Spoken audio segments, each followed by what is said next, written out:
гунны. Они были рождены на бескрайних просторах степей. Прекрасные наездники и лучники. Они нападали так же быстро, как летит стрела. Народ, который оставил яркий след в мировой истории.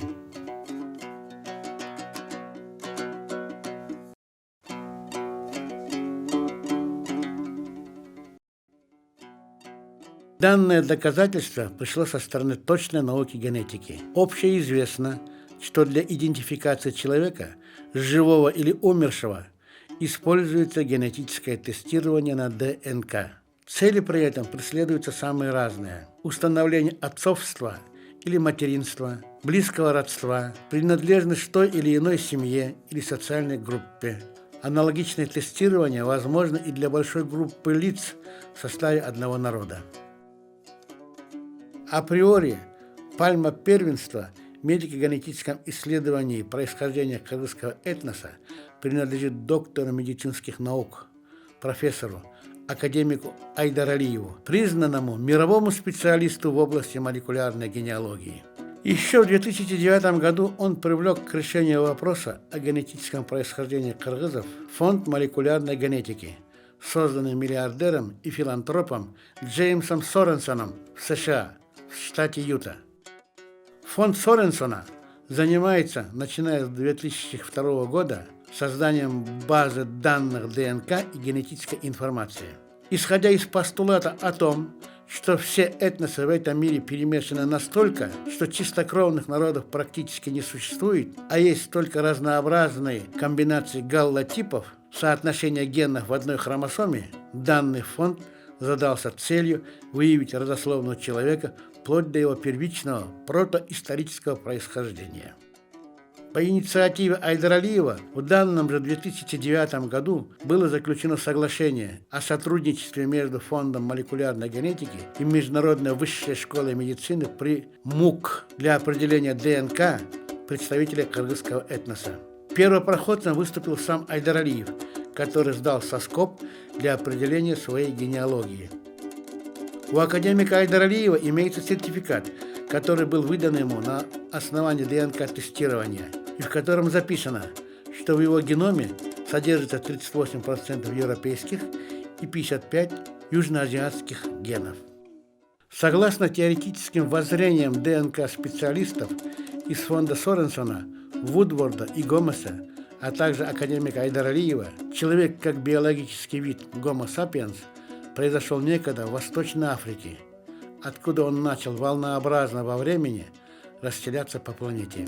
Первая волна людей заняла обширные территории между Восточной Африкой и Персидским заливом около 85 тысяч лет назад. Вторая волна людей ушла в сторону Южной и Западной Азии около 40-50 тысяч лет назад.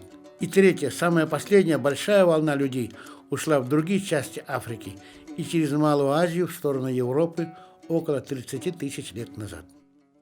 По частоте встречаемости галлогрупп, общих групп родственных народов и галлотипов, схожих типов ДНК, которые имели место в нашей генетике еще до появления языков, религий и культур, можно установить пути миграции народа на протяжении всей его истории.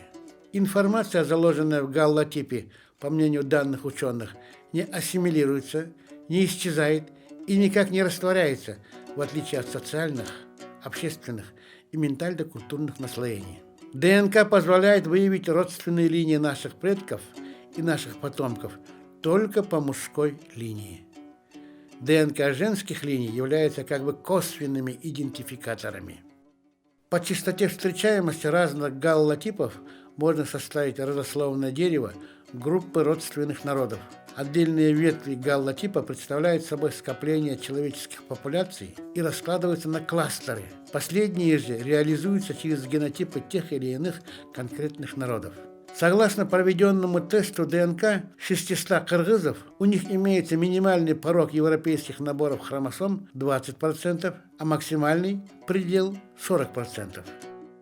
Конечно же, развиваемая нами идея о переселении древних киргизов с Алтая через Европу на территорию современного расположения на Алатау в течение 5 веков полностью и адекватно укладывается в рамки генеалогического исследования становления современного кыргызского этноса как биологической популяции, представлены академиком Айдарлиевым и его единомышленниками Чотоевым, Акеровым из Кыргызстана и Вудвордом и Гомесом из США. Древние киргизы и все прочие гунские племена и народности, априори будучи народностями азиатскими, соединились, ассимилировались и составили сплоченное ядро гуннов. В сверхдальнем европейском походе в течение 5 веков победители, древние киргизы или гунны-киргизы, захватывали девушек и молодых женщин, зачастую с малыми детьми, аланок, сарматок, готок, венедок, латинок, эллинок, галлок, римлянок, тайфалок и других, которых брали в жены, и дети от которых, равно и они сами, становились полноправными гуннами и гунками. Вспомним, например, что одна из жен Атиллы была остготка, по другой версии бургундка, а матерью его соправителя Белиды была вестготка. У всех кочевых народов, в том числе и у древних киргизов, а также и у кыргызов современных, принадлежность к роду, племени и народу определялась и устанавливалась, а также и сегодня определяется и устанавливается только по отцу. И уже в таком несколько европеизированном виде с наличием уже европейских ДНК появились древние киргизы на своей сегодняшней родине в горах и предгорьях Алато в VII веке. И по всей вероятности это о них писал наш замечательный кыргызский историк Табышалиев. Согласно письменным и археологическим источникам, уже на раннем этапе своей истории племена, носившие этноним киргиз, вступали в сложные этнокультурные взаимосвязи. Отличительными чертами внешности киргизов того времени были белокурые волосы, светлые глаза и румяные лица. Происхождение киргизского народа. Бишкек, 2001. Точно такого же мнения придерживаются и ученые Гумилев и Бернштам.